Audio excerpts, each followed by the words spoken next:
make it to the city. Got to check the latest scene. It costs thousands of dollars to hire a celebrity to attend a private party, but only about $500 to hire his or her impersonator. Devin Cass is a 43-year-old photographer and makeup artist by day, and a celebrity impersonator by night.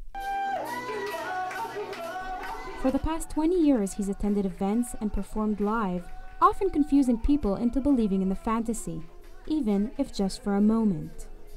If you get this moment where you walk into a club and all of a sudden, like for 3 seconds, someone's going, share, you've done your job. Celebrity impersonators are booked by agencies like Lookalike USA to attend events from birthdays, weddings, and bar mitzvahs to commercials, trade shows, store and hotel openings. Ron Bartels is a talent agent.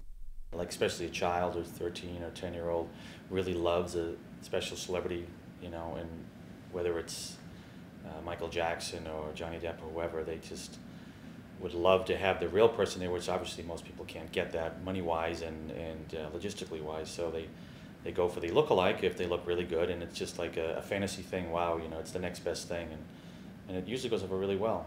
Lookalike USA can help you. Bartels represents over 1,000 impersonators nationwide.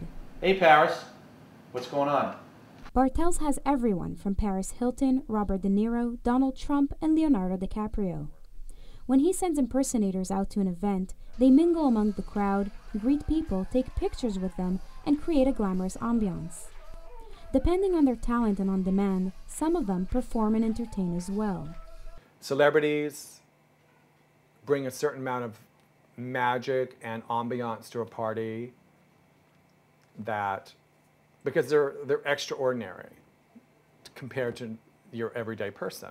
In order to portray a pop star, aside from makeup and costumes, an impersonator must work for hours and days on becoming his character, learning their every move, style, and attitude. Devin Cass works very hard on establishing personality within his various characters, including Liza Minnelli and Barbra Streisand. The first day I ever did Barbara, I couldn't believe how much I looked like her. But then, like, when I stepped out, I didn't really know how to behave, because I've never done her. So I was kind of like, even though I looked so much like her on a professional level, I was not sure of how I was going to be able to make people love it. And people didn't love it until I started like being like, don't tell me to listen about it, you know. Then that was when they're like, oh my God, we love you.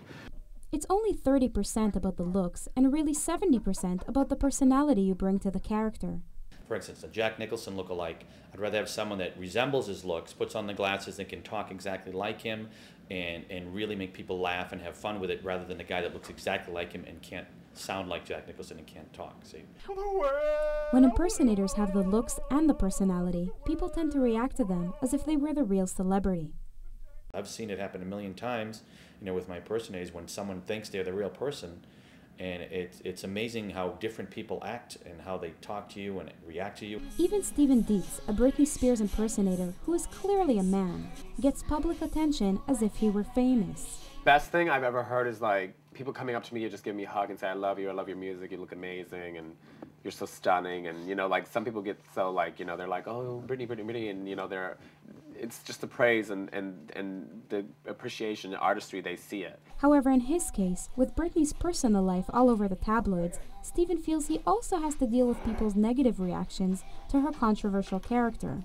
Most people, like, when I go out are very, like, weird and disrespectful, and, like, you know, because the media, how they portray her, like, oh, you know, you're Britney, they're like, oh, I feel sorry for you, or where are your kids, or whatever. Years ago, I had an O.J. Simpson look-alike, and he used to get yelled at in the street, murderer, murderer, like, hey, what do you know, he's just a look-alike, he's not, he goes, hey, I'm not him, you know, I'm just walking around, I look like him, what are you going to do? But, yeah, the current status of the celebrity will dictate how popular the look-alike is usually, you know, and if something negative happens, you're going to lose work.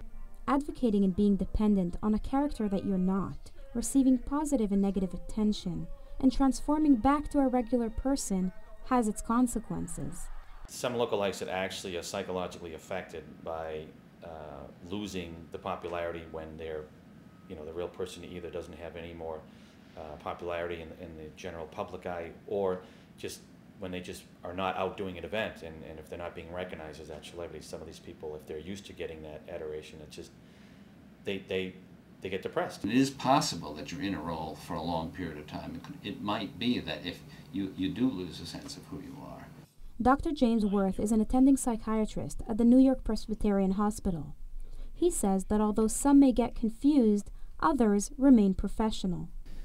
Some are professionals in the sense that they do that as their profession, but they still know very clearly who they are. And when they get out of the role, they're out of the role, and they're back to themselves, and they know who they are. Both Stephen and Devin say they like to escape and connect to their character, but always find their way back.